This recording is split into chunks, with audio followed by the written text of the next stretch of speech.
Добри ден во студио за моите гости, Сашо Клековски, аналитичар, и Павле Богоевски, активист и член, учесник на Шарената револуција, иако јас би додала дека еден од лидерите, можеби најзначајниот. Нема. Нема. Шарената револуција. Добро, нема лидери. Да. Добро, одиме вие добивте покана за суд, ќе присуствувате како обвинет на 5 октомври за неколку дена. Што се вели во делото? Постојаа 2 кривични пријави. Едната кривична за пријава во Скопје, кои на 18 април. Почна делот со боењето на објектите. Да, на 18 април е нападнато, така да речам. Во наводници се разбира, но и шарано. Министерството за култура се смета дека објект на културно наследство, но поинаку стои во поканата за суд. Кој е вашето дело? Дека учествувате во толпа, не е споменато Министерството за култура дека е дел од наследството. Споменато е. Човек кога оштетува објект кој што е по културна заштита, одговара за дело оштетување на културно наследство. Формулацијата по која што јавното обвинителство на Зверлевски ме гони мене е учества во толпа која што ќе стори кривично дело. Добро. Што значи тоа? Доколку и јас сум присуствувала, присуствував, тоа не е тајна, се разбира, во толпа, што значи тоа? Дали ти имаат докази, аргументи, материјални докази со кои се покажува дека вие сте фрлале боја? Да, бев на тој протест. Да, Добро. учествував у групата која што во парче хартија се нарекува толпа што извршила кривично дело. Тоа се мои соборци и соборки. Ама не признавам вина за ова. Не се чувствувам виновен. Вина, по дефиниција, значи општествен прекор за стореното поведение во кривично дело. Не се согласувам дека треба да бидам прекорен од општеството се додека Никола Груевски не биде изведен во постапка пред фер и правичен суд. Од друга страна, да, ако бидам осуден, ќе си ја прифатам одговорноста. Но и за вас барате фер и правичен суд. Бидејќи би било дволично, ние да се залагаме за правда за сите, а да бегаме од одговорноста на тоа што сме го направиле. Не, одговорноста е тука и одговорноста ќе ја прифатиме. Но само во моментот кога правдата ќе биде една и еднаква за сите. И Груевски се смета дека не е виновен. Нека дојде на суд па ќе видиме. Добро. Нека дојде на суд во фер и правична постапка пред независен и пристрасен суд, па ако судот не му утврди вина, тоа е тоа. Да. Тука имаме проблем со законската формулација на ова дело. Именно на овој проблем повеќе невладини организации, помеѓу кои Хелсиншкиот комитет за човекови права, во повеќе наврати укажаа дека вака широко дадената формулација во законот не прецизира кој се може да се обвини. Значи, законот не вика дека само тие за кои што имат докази дека непосредно учествувале во извршувањето на кривичното дело, дека тие луѓе се подложи на гонење, туку вака дадената формулација единствен услов што го поставува за да вие бидете гонети за ова дело е прво, нели, толпата да стори, некој од толпата да стори некакво кривично дело, и второ, вие на некаков начин да бидете дел од таа толпа. Односно, да, со самото присуство на протестот вие сте дел од групата, и врз основа на тоа тие ако сакаат можат да ве гонат повеќе. Да. Добро, господине Кликовски, го доживувате ли Павле Богоевски како хулиган, како криминалец, онака како што беа квалификувани и од ВМРО ДПМН владеачката партија, од провладините медиуми? Не, напротив, го доживувам како граѓански активист и вака поставеното толкување на кривичното дело во основа задира на слободата на здружување, бидејќи слободата на здружување е гарантирана со Уставот, таа е една од базичните слободи. Моје учество или било че учество на протести не може да биде загрозено, таа слобода не може да биде загрозено со едно вака широко толкување на кривичното дело. Дали имало штета, немало штета, не е прашање на кривично дело, туку е прашање на прекршочна постапка. Ако се мисли на настанување на одредена штета во било какви активности, меѓутоа за тоа уништување на културно наследство, мора да има доказ, бидејќи нели секој е невин да не се докаже спротивно, тоа што важи за сите, нели презумпцијата на невинност мора да биде општа и генерална, да не се докаже дека е спротивно. Се согласувате со начинот на кој протестираа активистите на Шарената револуција? Јас се согласувам со правото на протест во основата. Но на нивниот начин како го изразуваа тој протест? Со боењето на фасадите. На тоа мислам. Па мислам дека за почеток беше окей, а мислам дека претераа малку во одредени активности. во опфатот на објектите. На кои кажеме. објекти целите? Мислите? Па дел од објектите што не беа поврзани директно со протестот. Значи протестот беше предизвикан од можноста за укинување на Меѓу другото. специјалното Да. јавно Да.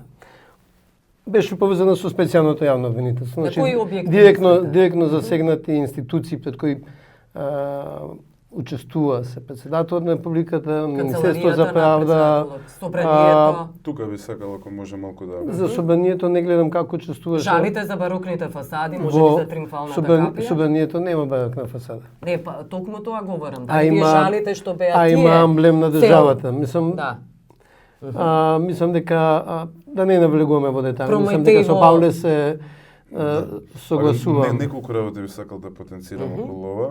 Значи, да, може би првиот протест на шарената револуција започна на денот кога Ѓорѓе Иванов ги донесе решенијата за аболицирање на 56 лица од кривичен прогон на специјалното јавно обвинителство. Меѓутоа, барањата кои што при артикулираната политичка наратива која што произлезе од шарената револуција беше поширока од само тие 56 аболиции. Ако се сеќавате, едно од барањата беше поништување на одлуката за избори на 5 јуни. На едностранната одлука која што само ВМРО ДПМН и ДОИС ја донесува да ги закажат на 5 јуни.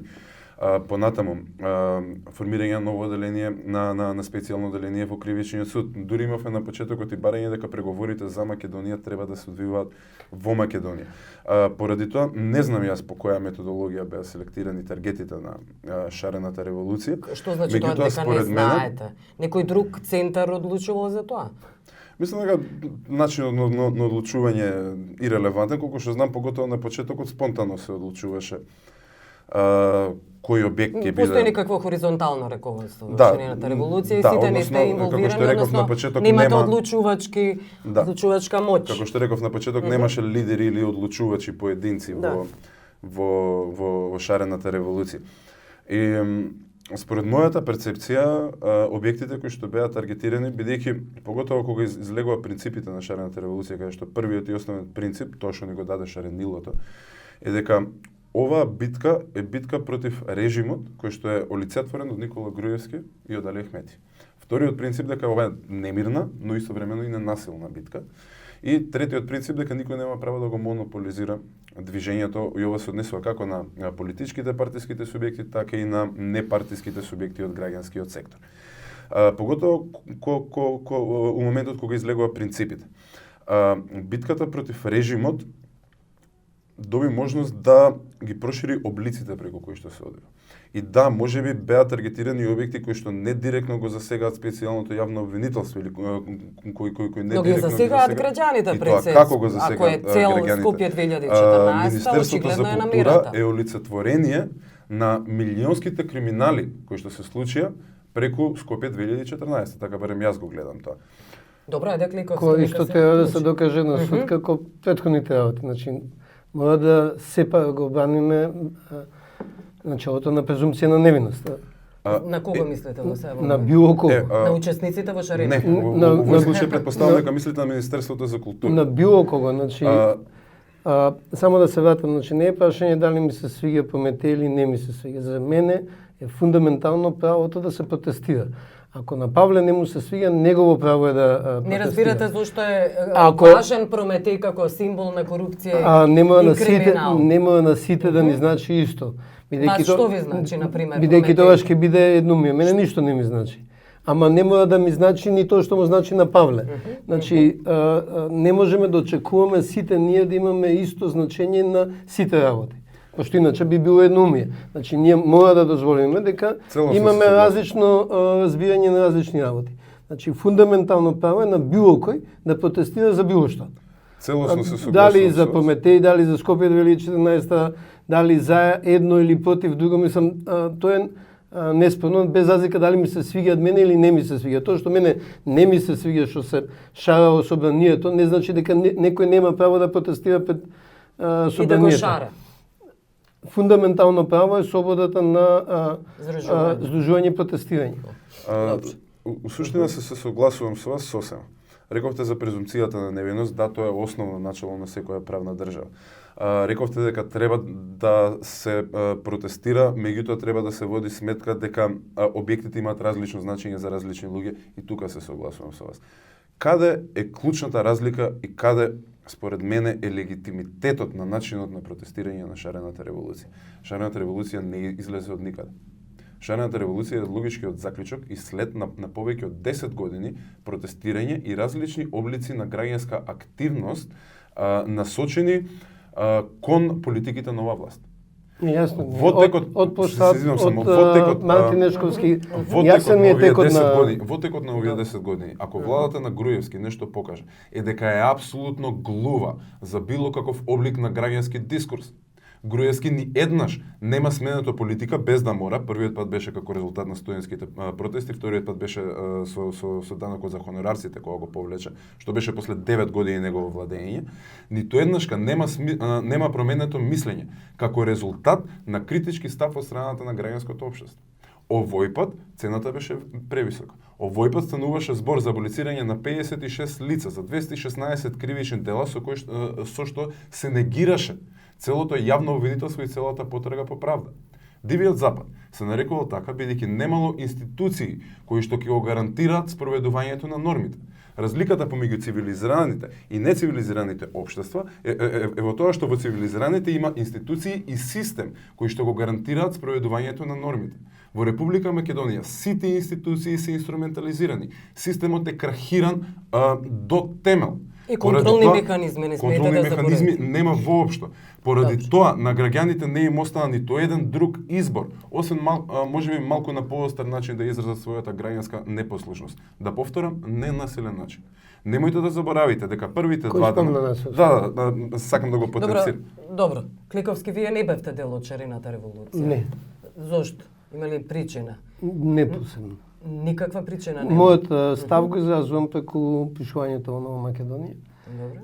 Секој четврток и преку настапи. Да, добро. Не сметате дека треба да излезете некојаш на улица и да протестирате гласно? Па сум протестирал за различни каузи кога за аболицијата на сум Иванов? сметал, не последниот пат сум бил на протести за 2003 година. Да, тоа не е За ваш.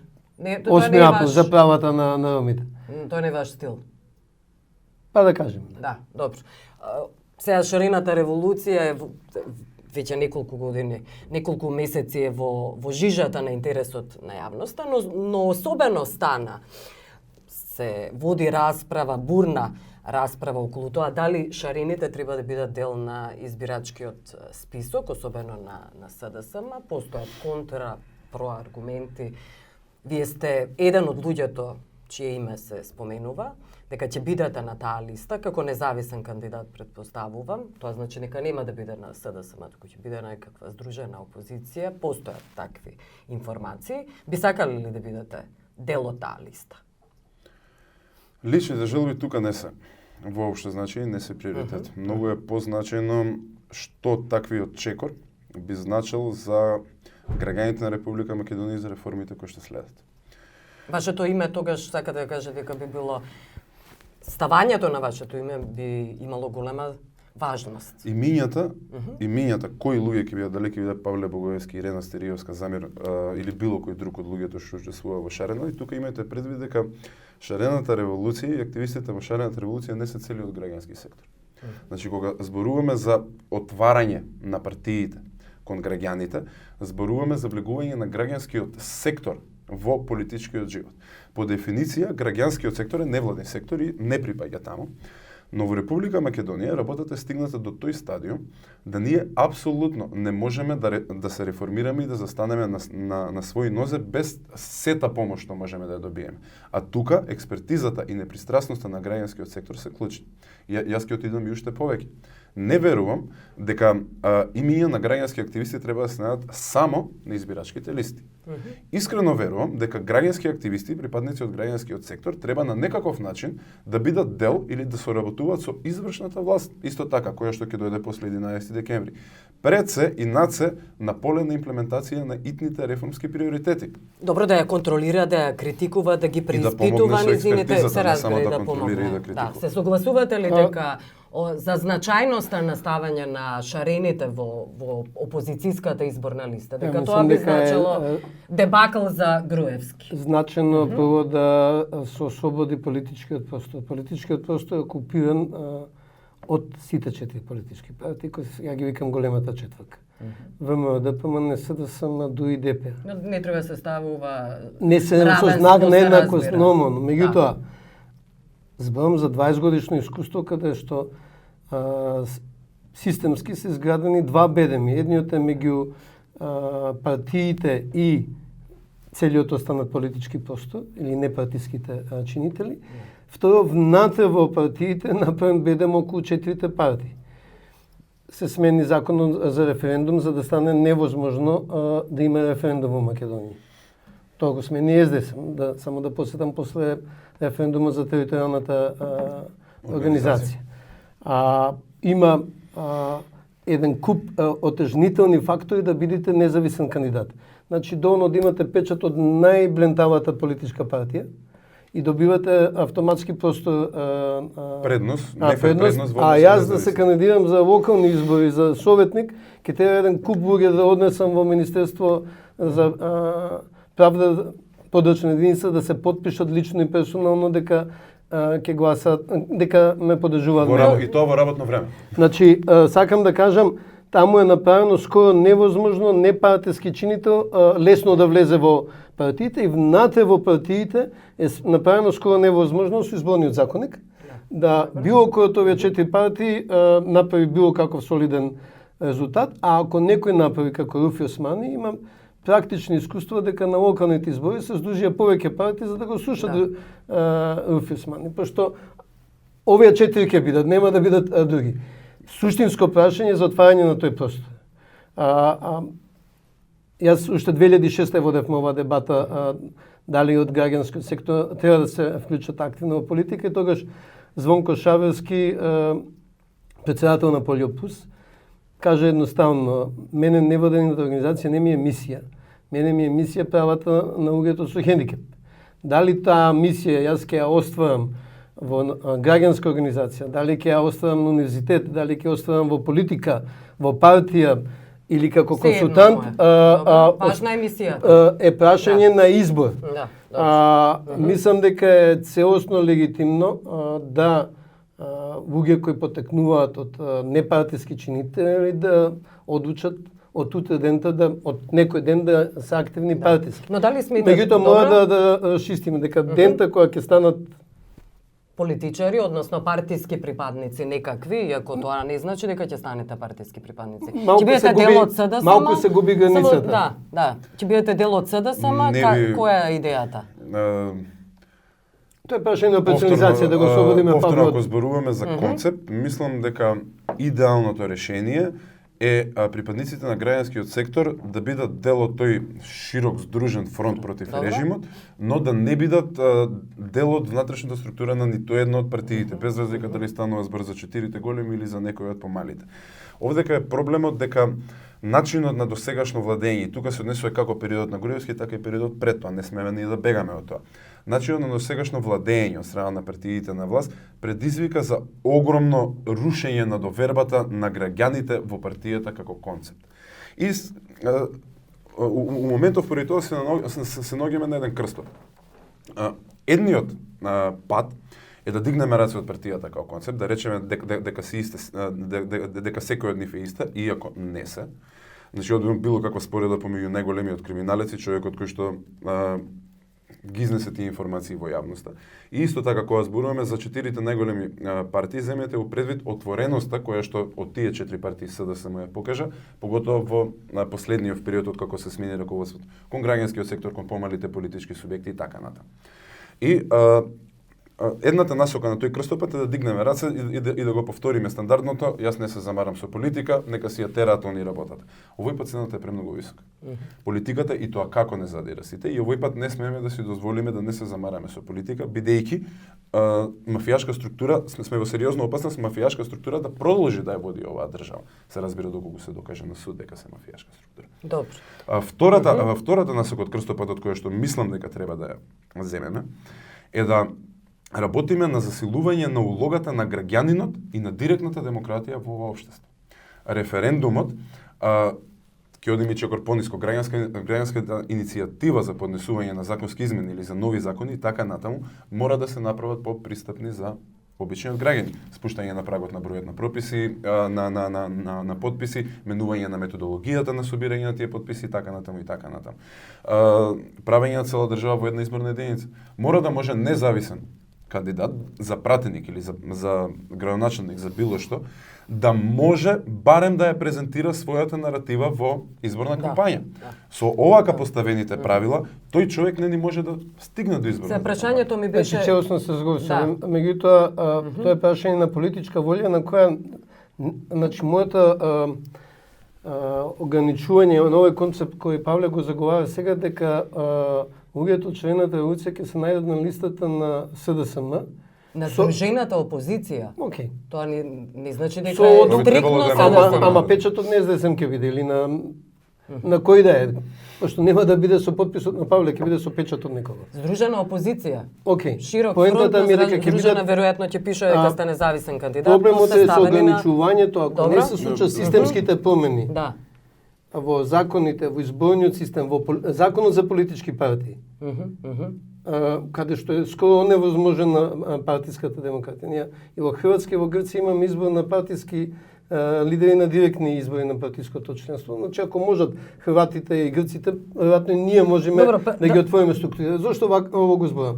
Пошто ако Павле останеш надвор од партиската структура, на следниот конгрес може да донесат поинаква одлука. Пошто нели во партијата има исто партиски кадри што чекаат шанса да ја докажат колку се компетентни и спремни. Добро. Тука е клучниот елемент во целата равенка. И токму тоа е причината зошто граѓанските активисти треба да одат паралелно. Без разлика кој граѓански активист или активистка ќе биде на изборната листа, тој човек не смее да мисли на следните избори дали конгресот на некоја партија ќе го стави на листа. И тука лежи зајакот, условно кажам. Сите тие партиски неопределени... Ако се листи нема да мисли на конгресот, туку ќе мисли на граѓаните, бидејќи сега нели имаме обратна лојалност, има лојалност према лидерот, а не према граѓаните. Пошто дали сте на изборна листа зависи од лидерот, не од граѓаните. Добро, се согласувате околу тоа. Се согласувате ли со ова, односно, да прашувам, сметате ли дека ќе биде голем удар за Груевски, освен оние обвиненија и истраги кои веќе се вршат, има едно обвинение за него, настапуваат, се претпоставува, че настапат и други, ќе излезат се и со други обвиненија. Значи, еден од ударите е тоа за Груевски, но и учеството на шарените во партиски, во изборните листи. На граѓанскиот сектор. Добро, да, шарените. Знаете, за мене однесувањето на македонските избирачи во одредени моменти е непредвидливо. Значи, 2011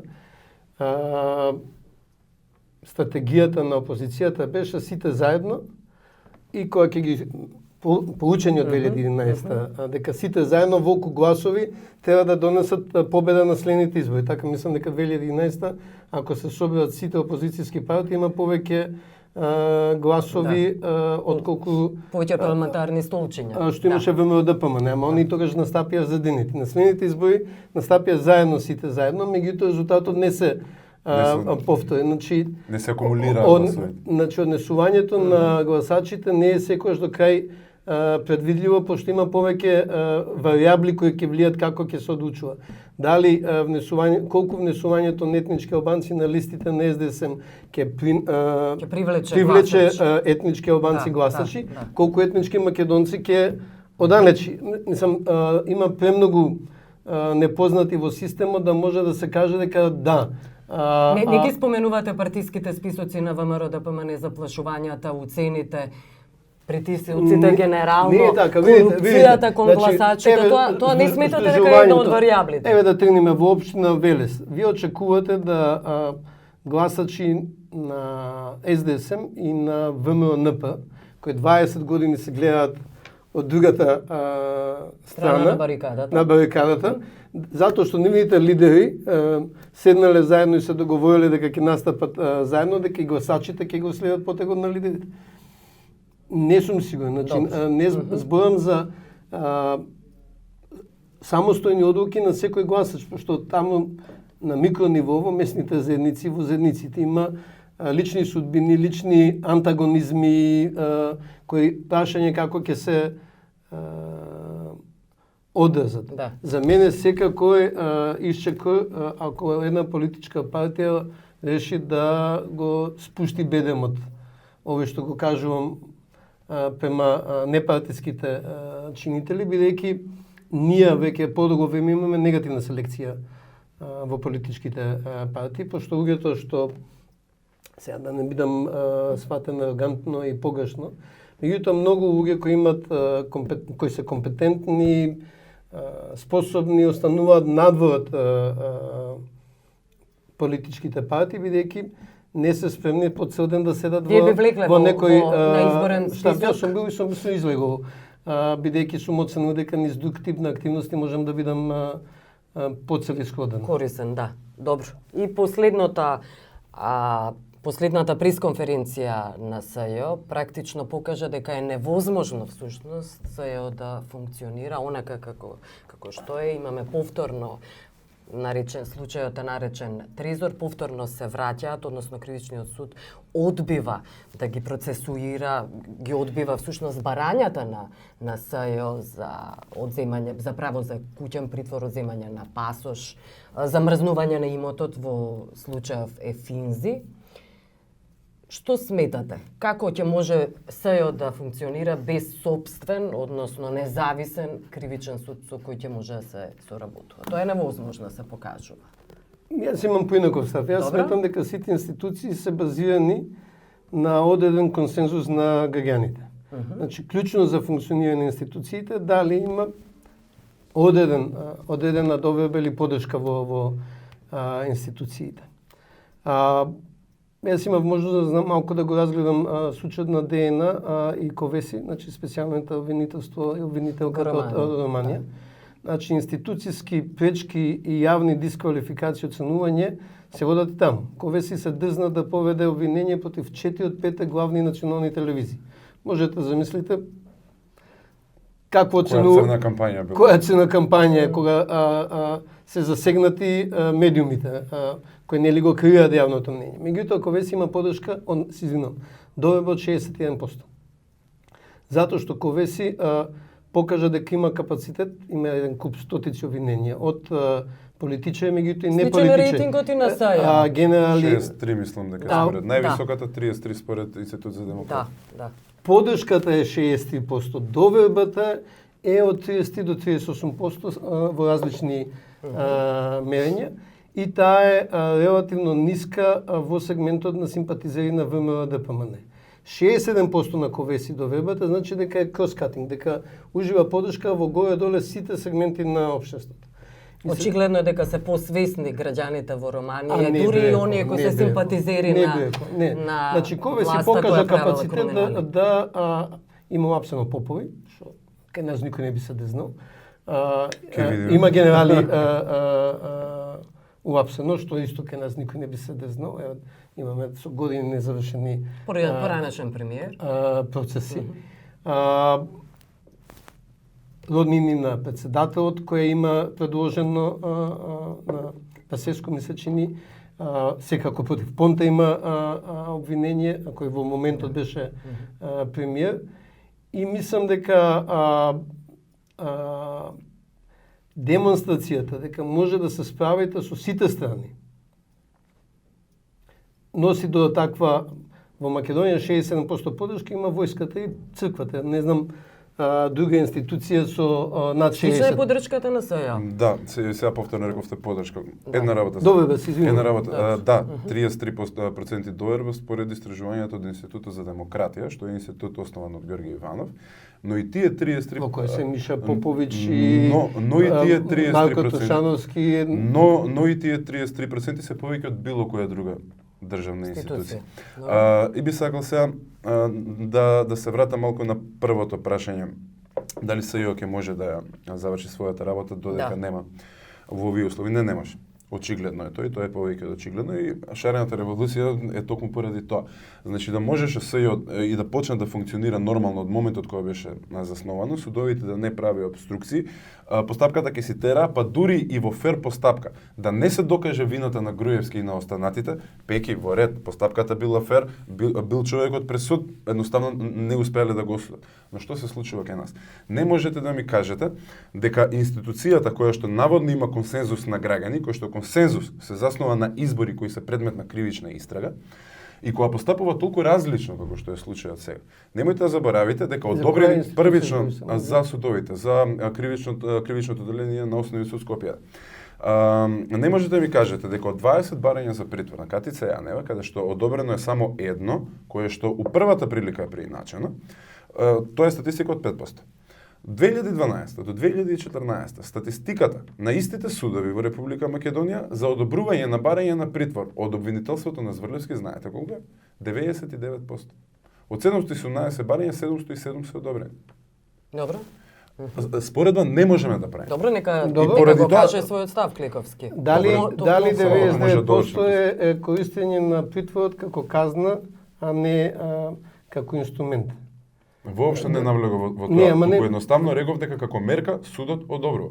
Воед, меѓутоа, дали севкупната јавност сметаше дека притворот од страна на власта се користи како казна, а не како мерка за, Да, дури- за заштита на сведоци Да, или апсолутно. документи, туку Да. едноставно тоа е казната, притворот. И тоа политичка Пошто- казна, пошто за некој, политички мотивирана за некој казна. од И во неколку меѓународни извештаи исто тоа. за неколку ситуации не дојде ни до судење, ми се чини, да се заврши со притворот. со притворите. Да, да. Или Да. казните беа помали од притворите.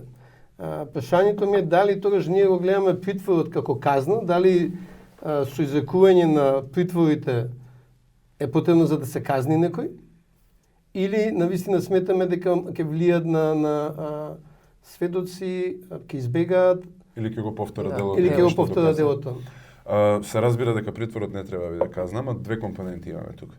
Прво, дури и доколку 10 години обвинителството на Зврлевски и обвинителите пред него го применувале како казна, судовите тоа го дозволувале, па сега најдоа да се оправат, Катица Јанева кога дојде.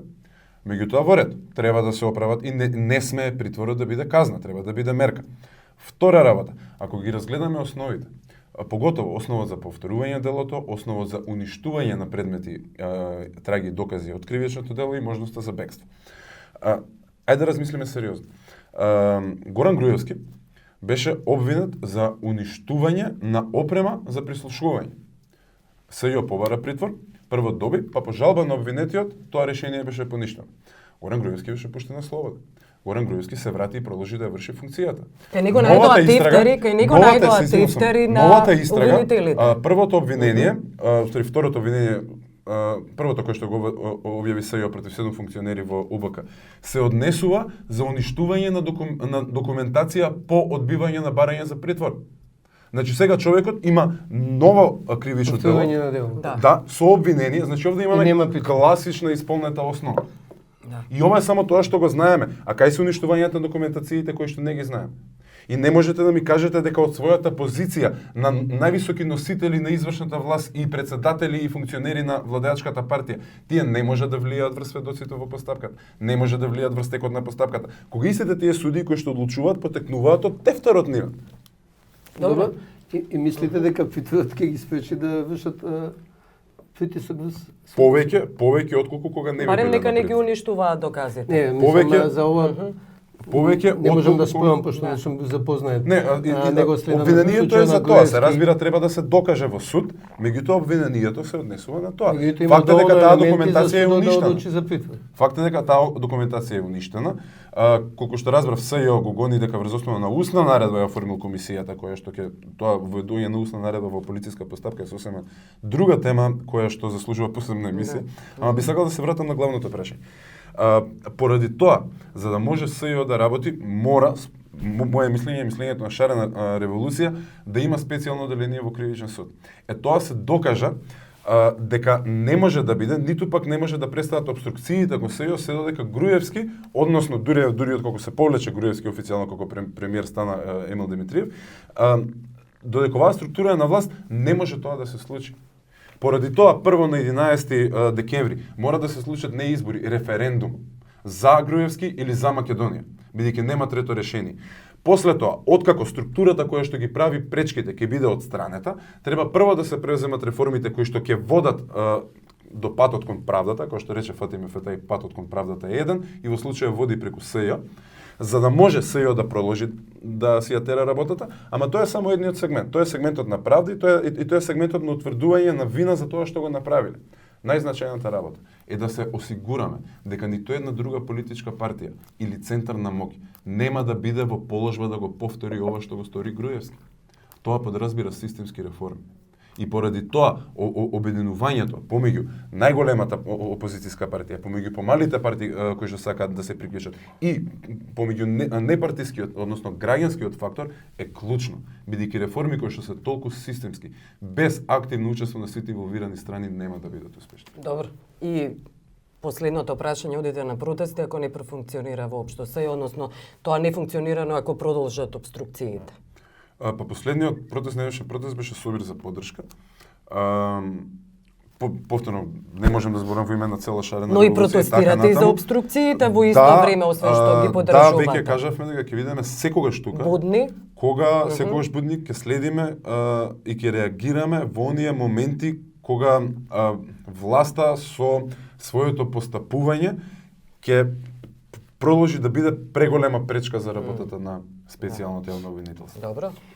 Ќе се вратам на довербата кон институциите. Значи, ние имаме една ситуација во која скоро сите крупни случаи во кои има осудени етнички албанци, да меѓу етничката албанска јавност се верува дека се тоа нарачени пресуди. Сакате Сопот, сакате Монструм, Да. било кој случај. Да, добро. Дали, Павле, мислиш дека со специјални судови, кои нема да ја добијат поддршката од севкупната јавност, ќе се реши... Зошто сметате дека нема да ја добијат поддршката? Па затоа што веќе од јавноста. веќе гледаме дека има спротестување на дел од јавноста. Добро, ама СЈ има поддршка, ужива поддршка од голем од мнозинството јавност. И Збориме за специјален дури од веројатно МПЦ и ужива поголема специјалниот- поддршка. Збориме за специјален А да, кривичен и суд. веројатно специјално и оделение специјалниот- на кривичниот Да, суд. да. Добро. Да.